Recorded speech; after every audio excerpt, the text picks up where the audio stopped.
Hear now a reading from 1 Thessalonians chapter 5, beginning with verse 16. As always, I encourage you to follow along, noting any word, phrase, or image that speaks to your heart. Rejoice always. Pray without ceasing. Give thanks in all circumstances, for this is the will of God in Christ Jesus for you. Do not quench the Spirit. Do not despise the words of prophets, but test everything. Hold fast to what is good. Abstain from every form of evil. May the God of peace himself sanctify you entirely, and may your spirit and soul and body be kept sound and blameless at the coming of our Lord Jesus Christ. The one who calls you is faithful, and he will do this. This is the word of God for the people of God. Thanks be to God. Religious books are big business these days. In the United States, sales revenue has recently been around $500 million per year. About 50 million religious books are sold each year, both fiction and nonfiction, classic and contemporary. But with so many books to choose from, how do you know which ones have value? Which ones are bad? Which ones are good? And which ones are great? What would you say is the best Christian book of all time? InterVarsity Christian Fellowship tried to figure this out a few years ago. Their Emerging Scholars Network had a Best Christian Book of All Time tournament. And the final four turned out to be The Cost of Discipleship by Dietrich Bonhoeffer, The Lord of the Rings by J.R.R. Tolkien, Mere Christianity by C.S. Lewis, and Confessions by St. Augustine. In the end, the Confessions edged out Mere Christianity for the top spot as the best Christian book of all time. But it is Lewis's book that I want to talk about this morning. Mere Christianity was published for the first time 65 years ago in 1952. Oddly enough, it wasn't even written as a book. During the darkest days of World War II, Lewis prepared 4 sets of radio talks on basic Christianity, and these evolved into the book Mere Christianity. Since 1952, the book's popularity has grown, and between 2001 and 2016, it sold 3.5 million copies in English alone. On top of this, it's been translated into at least 36 other languages. For many Christians, Mere Christianity is their favorite religious book apart from the Bible. So why is Mere Christianity one of the best Christian books of all time? According to a church historian named George Marsden, C.S. Lewis was determined to present only the timeless truths of Christianity rather than the latest theological or cultural fashions. The book is his attempt to explain and defend the belief that has been common to nearly all Christians at all times. That's why the title is so appropriate, Mere Christianity. In his first letter to the Thessalonians, the Apostle Paul tries to do something similar. He focuses on timeless truths and basic beliefs for all Christians, so they will be sound and blameless at the coming of our Lord Jesus Christ. So what are the timeless truths that Paul presents? Well, he begins with 3 imperatives. Rejoice always, pray without ceasing, and give thanks in all circumstances. Such orders strike us as odd and out of touch with the painful realities of our lives, including things like illness, death, divorce, breakups, failures, and job losses. It would make more sense if Paul had said, rejoice often, or pray regularly, or give thanks whenever things are going well. But instead, he says that we are to rejoice, pray, and give thanks constantly, without regard to the difficulties of our lives. Paul takes this tack because he is focused much more on God and Jesus than he is on himself. His eyes are on the vision and values of the kingdom of God, not on the circumstances and ways of the world. Rejoicing, praying, and giving thanks are important, Paul says, because they are the will of God in Christ Jesus for us. Since nothing is more important than God, and since God saves us in Jesus, following the guidance given by God in Jesus is at the very center of Christian life. C.S. Lewis offers a similar perspective in Mere Christianity.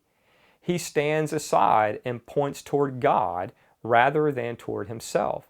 He doesn't say, "Look at me," but instead says, "Look at the time-tested beauty of God's love in Jesus Christ." It is precisely by opening ourselves to God's love in Jesus that we are able to truly love one another. By trusting God to be at work in every situation, we are empowered to do what Paul says we should do in 1 Thessalonians. Rejoice always, pray without ceasing, and give thanks in all circumstances. As we move toward Christmas and all the gift-giving of the season, it's important to remember that comparison is the thief of joy. We sometimes look around at what other people have and then start focusing on what we don't have. This can lead to an attitude of ingratitude, and instead of counting our blessings, we can find ourselves becoming envious, covetous, greedy, and dissatisfied. As we get stuck in this kind of stinking thinking, we don't rejoice but complain. We don't pray but fantasize and strategize and manipulate. We don't give thanks, but we devalue the gifts we already have. All of this makes for a miserable life. In contrast, as Christians, as those who are deeply loved by God, as those who have been saved and are being saved by Jesus, as those who have already been given so many invaluable gifts, both tangible and intangible, we have every reason to do the opposite. As we turn our attention to God and get a change in perspective, we are empowered to love and rejoice and pray and give thanks in all circumstances. But the key is focusing more on Jesus than on ourselves, and more on what God has already given us than in what we want but don't yet have. C.S. Lewis writes, "Give up yourself and you will find your real self. Lose your life and you will save it. Submit to death, the death of your ambitions and favorite wishes every day, and you will find eternal life." As Jesus himself said, "Those who lose their life for my sake will find it." This idea of forgetting ourselves in ways that allow us to rejoice always, pray without ceasing, and give thanks in all circumstances is a central tenet for all Christians. The next timeless truth concerns Christian behavior. Paul says, "Do not quench the spirit. Do not despise the words of prophets, but test everything. Hold fast to what is good. Abstain from every form of evil." A person who is merely Christian is open to the power of the Spirit of God, blowing where it will and doing the work of transformation. Lewis is clear that becoming a Christian isn't an improvement, but a transformation, like a horse becoming a Pegasus. In the magazine Leadership Journal, Gordon MacDonald wrote an article on how to spot a transformed Christian. These folks, he says, don't look different from the general population, but they do have characteristics that are signs of inner changes. One of the most important is a passion for reconciliation. He writes, and I quote, "Christians bring people together. They hate war, violence, contentiousness, division, things that are caused by race, economics, gender, and ideology. They believe that tearing down walls of hostility and division and working toward peace trumps all other efforts in one's life. Transformed Christians do not despise the words of prophets, those who speak the truth to power and call the nations to return to God and to conduct their business according to the value system of the kingdom of God. Prophets like Zechariah, who says, and I quote, "These are the things that you shall do. Speak the truth to one another. Render in your gates judgments that are true, and make for peace." Transformed Christians follow the Apostle Paul in holding fast to what is good and abstaining from evil. Back in 2017, the InterVarsity Christian Fellowship stressed the importance of racial reconciliation in their campus ministries all across the United States. Their focus was not on political correctness, but on the words of the Bible. Leaders pointed to Jesus' prayer in John 17 that his followers would all be one, and to the description in Ephesians 2 of Christ breaking down the dividing walls between Jew and Gentile. Scott Wilson, the InterVarsity Director of Communications at the time, did a study on the book of Habakkuk and discovered that it's hard to read the prophets in the Old Testament without hearing God's passion for justice. Racial reconciliation became part of the training for campus staff with the goal that it would become part of all their small group meetings. The objective, according to Paul Fuller, an InterVarsity vice president at the time, was to create witnessing communities on campus that are growing in love for every ethnicity. Racial reconciliation is just one important example, especially today, illustrating the main idea here, that being a Christian leads us to behave in unique ways. Instead of following the spirit of the culture or quenching the Spirit of God, true believers open themselves to the Spirit of God and ask to be filled and transformed into the image of Jesus.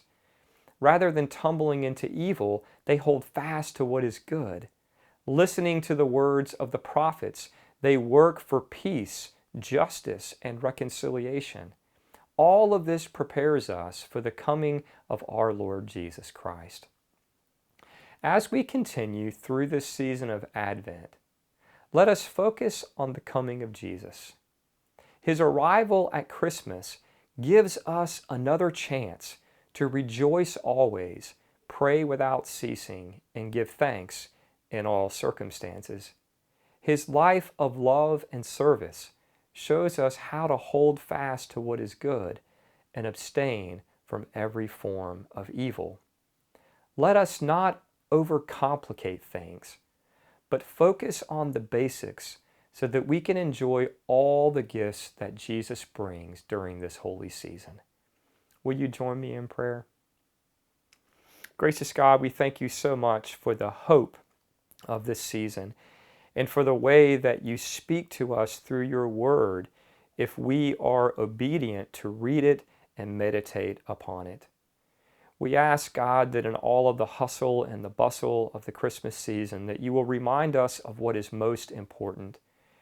Remind us about the true meaning of Christmas, that it is about the sending of your Son into the darkness of this world to bring light and love, to bring hope and joy, healing, forgiveness, restoration, and reconciliation.